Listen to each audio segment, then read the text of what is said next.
नमस्कार दोस्तों।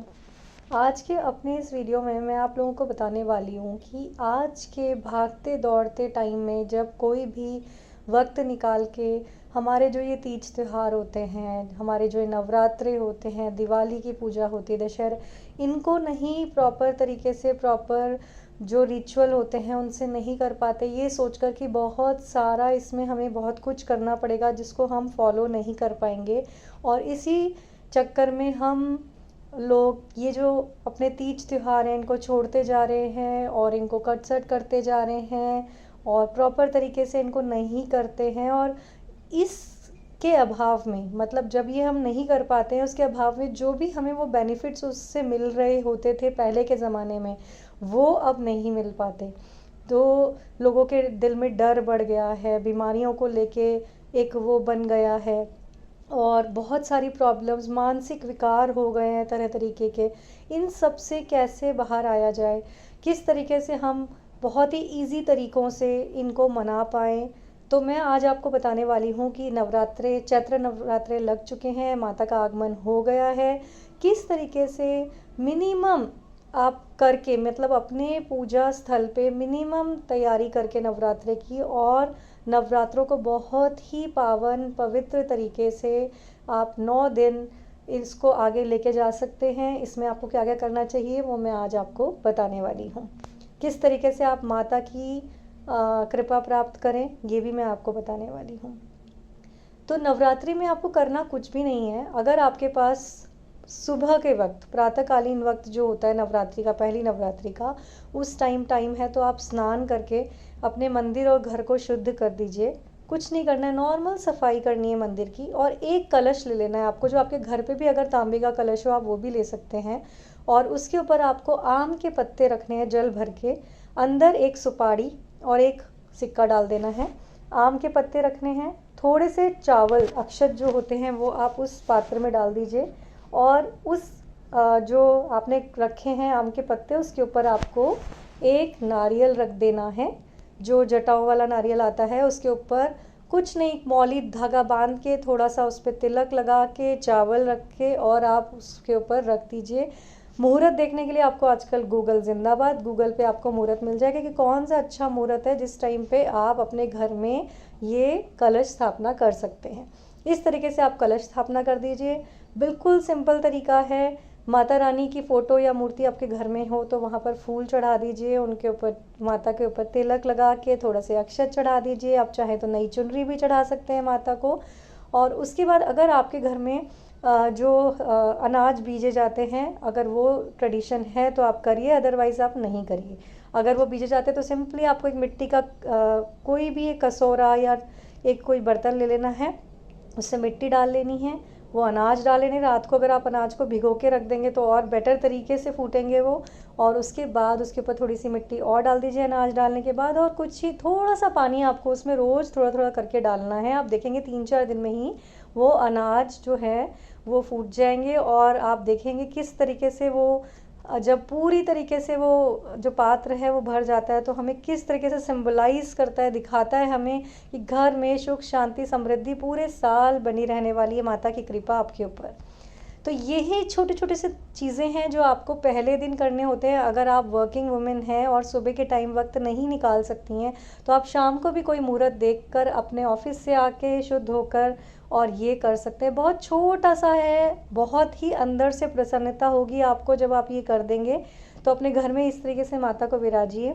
अगर आप चाहें तो आप जो लोग लगाते हैं, मतलब मैं तो नहीं करती हूँ, तो आप जोत लगा सकते हैं माता की, जो कि आप 9 दिन पूरा उसका ध्यान रखेंगे। पर मैं जब जब पूजा करती हूँ तब तब ही जोत लगाती हूँ। तो अखंड जोत लगाना आपके हाथ में है, आप चाहें तो लगा सकते हैं, नहीं तो रहने दीजिए अगर आप उसको नहीं ध्यान रख पाएंगे तो। इसके साथ साथ आपको जो मेन उपाय करना है वो अब मैं बताने वाली हूँ कि नवरात्रे तो हर साल आते हैं, हम हर साल सोचते हैं हम क्या करें क्या ना करें। कोई माता की कीर्तन करवाता है, कोई माता के भजन करता है, कन्याएं तो हम सब जिमाते हैं अष्टमी और नवमी के दिन। पर क्या है ऐसा जो हमें ज़रूर ज़रूर करना चाहिए इन 9 दिन, तो वो है दुर्गा सप्तशती का पाठ। दुर्गा सप्तशती की किताब आपको बहुत इजीली मिल जाएगी, किसी भी स्टोर पे गीता प्रेस की आपको मिल जाएगी, जिसमें आपको संस्कृत और हिंदी का उसमें अनुवाद भी दे रखा होता है, जो आप इजीली पढ़ सकते हैं, क्योंकि मैं तो हिंदी में ही पढ़ती हूँ। जो संस्कृत में पढ़ना चाहें वो उनकी इच्छा है। तो आपको क्या करना है, आपको करना है दुर्गा सप्तशती का पाठ। सबसे पहले जो है वो आप इसमें स्टार्ट करेंगे। इस किताब में सबसे पहले आपको स्टार्ट करना है दिव्य कवच। इससे ही शुरुआत होती है, आपको शुरू में ही दिव्य कवच मिल जाएगा। आप इसको हिंदी में पढ़ सकते हैं। तो अपनी जो पाठ है उसकी शुरुआत कीजिए दिव्य कवच से। उसके बाद आपको जो पाठ करना है, ये ज़रूरी होता है इन पाठों को करना। तो उसके बाद जो पाठ है वो है अर्गला स्तोत्रम, अथ अग्रला स्तोत्रम, ये आपको ज़रूर पढ़ना है इसके बाद। और उसके बाद जो है वो कीलकम, कुछ थोड़े थोड़े पेजेस के ही पाठ होते हैं। ये पाठ आपको ज़रूर इस बुक से पढ़ने हैं। और उसके बाद आपको प्रथम अध्याय से ये किताब स्टार्ट करनी है। आप चाहे तो रोज़ एक एक अध्याय पढ़ सकते हैं, आप चाहे किसी दिन 3 अध्याय, कई बार बीच में छोटे छोटे अध्याय भी हैं कुछ, तो आप किसी दिन 1 अध्याय पढ़ लीजिए, किसी दिन 2 अध्याय पढ़ लीजिए, किसी दिन 3-4 अध्याय पढ़ लीजिए। और लास्ट नवरात्रि के पहले अगर आपके यहाँ अष्टमी पूजी जाती है तो उससे पहले, और नवरात्रि में नवमी पूजी जाती है तो उससे पहले आपको ये सारे पाठ जो हैं वो ख़त्म कर लेने हैं। जो मैंने बताया कि अध्याय के हिसाब से चलते हैं, 13 अध्याय हैं, आपको वो अध्याय अपनी नवमी अष्टमी की पूजा से पहले ख़त्म करने हैं। उसके बाद अगर आपके यहाँ कन्या जमाई जाती हैं तो कुछ नहीं करना है, 9 कन्याओं को और एक लंगर, मतलब एक लड़के को बिठा के आपको पूरी और हलवे का प्रसाद खिलाना है। आप चाहें तो उनको कोई दक्षिणा भी दे सकते हैं। इस तरीके से नवरात्रि का ये पर्व पूरा होता है। अगर आप चाहें तो जिस दिन आप इस पाठ को पूरा करें, आप एक छोटा सा हवन खुद ही, थोड़ी सी आप उसमें समिधा रख लीजिए अपने हवन पात्र में, और उसके बाद आप माता की मंत्र की आहुतियाँ देके और अपना जो भी प्रसाद आपने बनाया है वो उसमें अर्पित करके उसे पूरा कर सकते हैं। आप चाहे तो किसी पंडित जी द्वारा भी ये करवा सकते हैं। इस तरीके से आपके नवरात्रे पूरे हो जाएंगे। और ये जो पाठ है इसको करने से क्या होता है वो मैं अब बताती हूँ। इसमें जब भी हम इससे पूरी माता की महिमा बताई है, जो 13 अध्याय हैं, किस तरह से माता ने कैसे कैसे वध किया, बड़े बड़े जो इतने बड़े राक्षस हुआ करते थे, दैत्य हुआ करते थे, उनका वध किस तरह से किया, माता की शक्ति का पूरा स्वरूप का वर्णन इसमें किया हुआ है कि जब माता अपने पूरे अवतार में प्रकट होती हैं तो किस तरीके से जो विनाश मचा रहे होते हैं राक्षसगण, उनका किस तरह वो विनाश करती हैं और कैसे अपनी शक्ति का वो दिखाती हैं और संहार करते हुए पूरा उनको लेके जाती हैं। आप देखेंगे तो एक अलग ही अनुभव आप करेंगे जब आप इसको पढ़ेंगे, और अपने अंदर एक शक्ति का स्वरूप आप देख पाएंगे।